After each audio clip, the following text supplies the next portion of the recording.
हामी आफ्ना कार्यकर्ता र आफ्ना कर्मलाई अहिले केही दिन सकोस्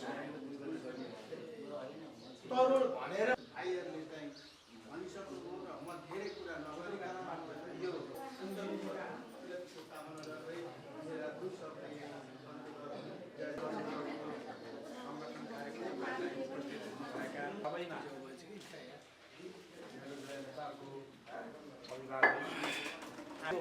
म जिम्मेवार भएँ भन्ने आज जो निर्वाचित हुनुभएको चाहिँ सदस्यहरू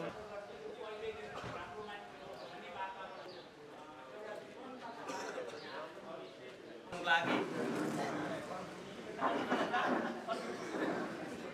नेपाली कांग्रेस केन्द्रीय सदस्य उदय शमशेर राणाज्यूलाई हार्दिक अनुरोध।